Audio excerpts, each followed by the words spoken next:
The wind howled like a banshee that night, clawing at the old farmhouse with icy fingers. Rain lashed against the warped glass panes, each drop exploding like a tiny bomb.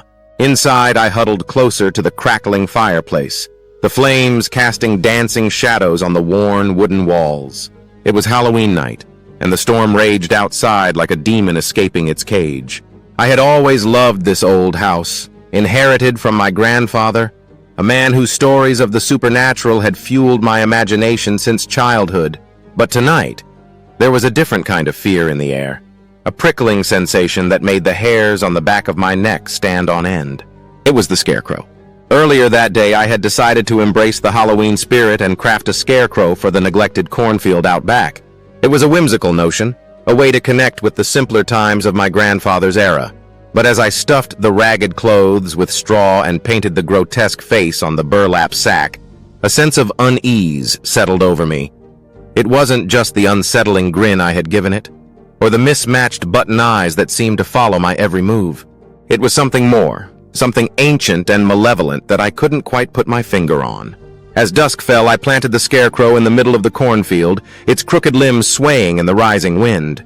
The storm rolled in soon after, and I retreated indoors, trying to shake off the feeling of dread that clung to me like cobwebs. But the scarecrow haunted my thoughts, its painted grin leering at me from the darkness outside. Suddenly, a blinding flash of lightning illuminated the cornfield, followed by a deafening crack of thunder that shook the very foundations of the house. I jumped up, my heart pounding in my chest, and peered out the window. The scarecrow was gone. Panic clawed at my throat. I told myself it was just the wind, that the storm must have knocked it down. But deep down, I knew it was something more. The scarecrow wasn't just gone, it was walking. I grabbed the old shotgun from above the fireplace, my hands trembling as I fumbled with the shells. The power went out, plunging the house into darkness. I stumbled through the rooms, my breath catching in my throat, every creak of the floorboard sending shivers down my spine. Then I heard it. A slow, deliberate thud, thud, thud, coming from the front porch. It was the sound of footsteps, heavy and unnatural, like wood scraping against stone. I crept towards the front door, the shotgun clutched tightly in my hands. Through the peephole, I saw it.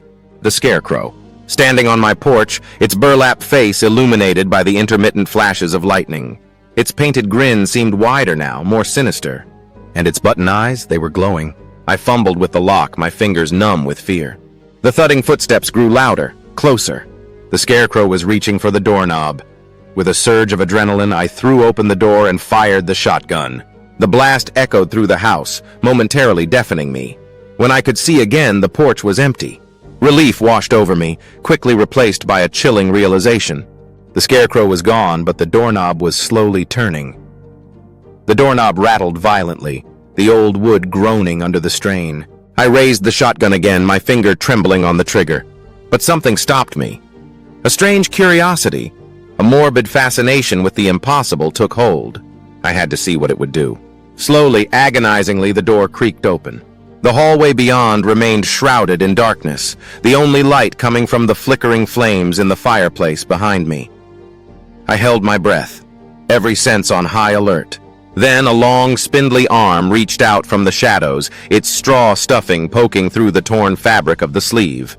The hand, gnarled and twisted, grasped the doorframe, its wooden fingers digging into the wood. The scarecrow stepped into the light. Its burlap face, once comical, was now a mask of pure malice. The painted grin stretched impossibly wide, revealing rows of jagged, straw-like teeth. And the button eyes, glowing with an eerie inner light, burned into me with an intensity that made my blood run cold. It moved with an unnatural grace, its limbs jerking and twitching like a marionette controlled by an unseen puppeteer. A low growl emanated from its throat, a sound that seemed to defy the laws of nature. I stumbled back, my foot catching on the rug. I fell to the floor, the shotgun clattering away from my grasp. The scarecrow advanced, its glowing eyes fixed on me, its straw-filled body looming over me like a grotesque shadow puppet. I scrambled backwards, my hands scraping against the rough wooden floor.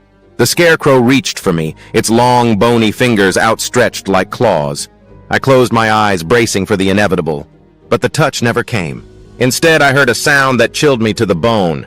A soft, whispery voice, like dry leaves rustling in the wind, coming from the scarecrow's mouth. "Thank you," it rasped. for bringing me to life." My eyes flew open. The Scarecrow was standing over me, its grotesque face inches from mine. Its glowing eyes bored into me, filled with an intelligence that was both terrifying and utterly alien. Then it did something that made my skin crawl. It smiled, not the painted grin on its burlap face, but a real smile, a chilling, human-like smile that revealed a set of perfect, pearly white teeth. Teeth that were far too sharp, far too predatory to belong to anything made of straw and cloth. Before I could even scream, the Scarecrow lunged. The Scarecrow's attack was swift and brutal. It landed on me with the full force of its straw-stuffed body, knocking the wind out of me. Its sharp, inhuman teeth sank into my shoulder, sending a searing pain through my arm. I screamed, the sound swallowed by the howling wind outside.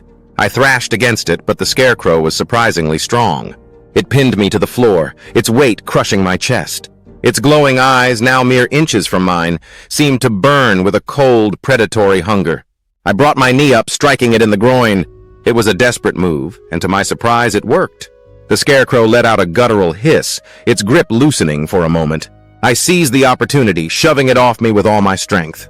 It stumbled back, its limbs flailing wildly. I scrambled to my feet, my mind racing.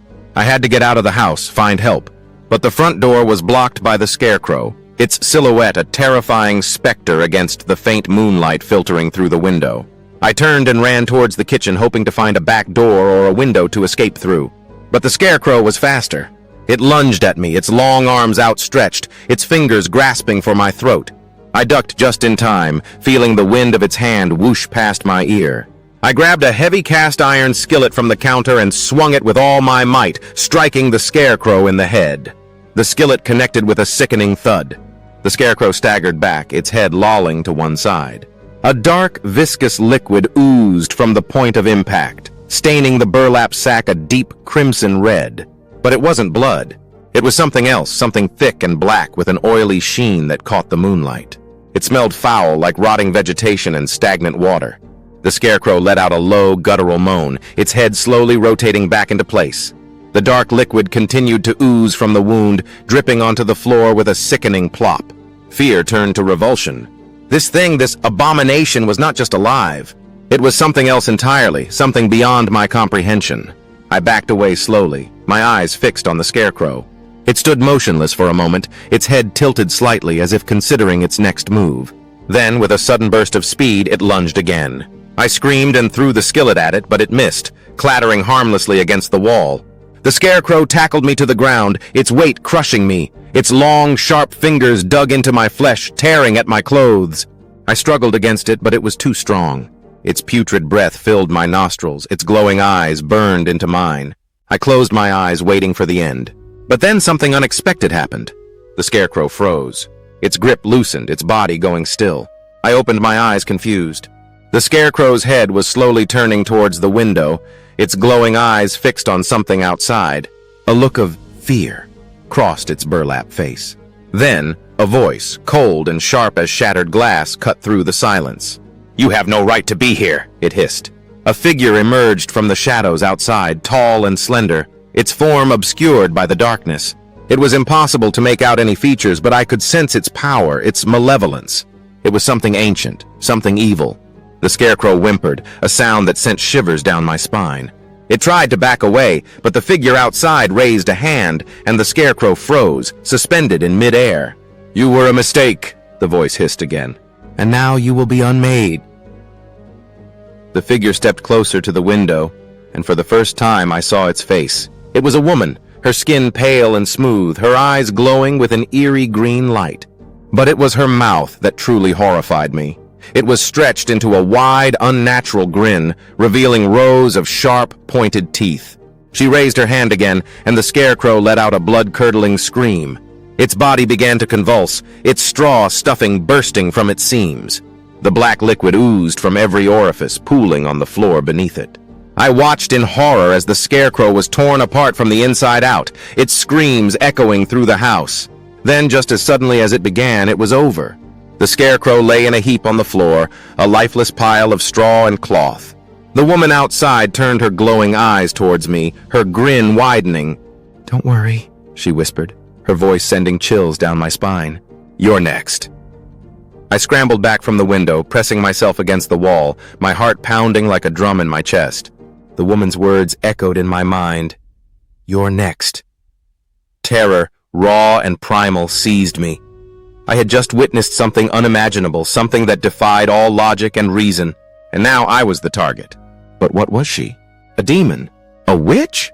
Some creature of the night I couldn't even comprehend? And why had she destroyed the Scarecrow? Was it a rogue creation, a mistake?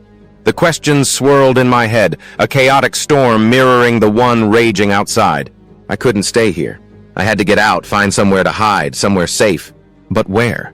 The woman was outside, blocking my escape. And even if I could get past her, where would I go in this storm? My gaze fell on the cellar door, a dark, ominous rectangle in the floor. It was a long shot, but maybe, just maybe, I could hide down there until she was gone. I lunged for the door, flinging it open and scrambling down the rickety wooden steps. The darkness swallowed me whole, the damp, earthy smell of the cellar filling my nostrils. I fumbled for the light switch, my fingers brushing against cobwebs and cold, damp stone. The bare bulb flickered to life, casting a dim yellow glow over the cluttered space. Jars of preserves lined the shelves, their contents glowing ominously in the weak light. Old tools hung from the rafters, their shadows dancing menacingly on the walls. I crouched behind a stack of old crates, my breath coming in ragged gasps. The silence was deafening, broken only by the pounding of my own heart and the distant rumble of thunder. Then I heard it. The soft, almost imperceptible sound of footsteps on the floorboards above. She was inside. My blood ran cold. She was searching for me. The footsteps moved slowly, deliberately across the kitchen floor. Then they stopped. Silence. I held my breath, praying she wouldn't find the cellar door. A floorboard creaked above my head. She was right above me. Then, the cellar door groaned open, a sliver of light cutting through the darkness. I shrank back further into the shadows, my body trembling uncontrollably. She descended the steps, her silhouette a dark, menacing shape against the dim light from above. I could hear her soft, even breathing, the rustle of her clothes as she moved. "I know you're down here," she whispered, her voice chillingly calm. "There's nowhere left to hide." She took another step down, and the light from above illuminated her face. The same pale skin, the same glowing green eyes, the same terrifying grin. But this time I noticed something else. A necklace hanging around her neck, a small silver pendant shaped like a crescent moon. It glowed faintly, pulsating with an eerie light. She raised her hand, the pendant glowing brighter. "Come out now," she purred. "It will be easier this way." I knew I had no choice. I was trapped. I emerged from behind the crates, my hands raised in surrender. She smiled, her teeth gleaming in the dim light. "Good," she said. "Now let's see what you're made of." She lunged at me, her hand outstretched, the pendant glowing with an intense, blinding light. The pendant's light engulfed me, searing my eyes. I braced for the agonizing pain, the inevitable end. But instead of pain, a strange sensation washed over me. It was warm, comforting, like sinking into a hot bath after a long, cold day. Then, just as suddenly as it began, the light vanished. I blinked, my vision slowly returning. The woman stood before me, her face contorted in shock and fear? "What?" she stammered, her voice losing its chilling composure. "But how?" I looked down at my own hand, instinctively raising it to shield my eyes from the lingering afterimage of the light. That's when I saw it. The ring. My grandfather's ring. A simple silver band, engraved with an intricate Celtic knot, a family heirloom passed down for generations. I never wore it, always finding it a bit too old-fashioned for my taste. But today, for some reason, I had slipped it on my finger. The woman stumbled back, her eyes wide with terror. "No, it can't be," she whispered, her voice barely a breath. "The protector." The pendant around her neck flickered, its light dimming. She clutched at it, her fingers digging into her flesh, but it was no use. The power was draining from her, her form becoming translucent, flickering like a dying flame. This is impossible!" she shrieked, her voice laced with desperation. I was so close. And then, with a final gasp, she vanished. The cellar was plunged back into darkness, the only sound the pounding of my own heart. I stood there, trembling, the ring heavy on my finger. What had just happened? What was that woman? And what was this ring? Questions swirled in my head, but one thing was clear. The ring had saved me. My grandfather's ring, a simple piece of jewelry, had protected me from a creature of unimaginable power. Slowly, I made my way back up the cellar stairs, my legs still shaking. The storm outside had subsided, the first rays of dawn peeking through the clouds. The house was silent. The only evidence of the night's horrors, the scattered remains of the scarecrow, and the lingering smell of that black, oily liquid. I walked to the front door, opening it cautiously. The morning air was crisp and clean, the world washed anew by the rain.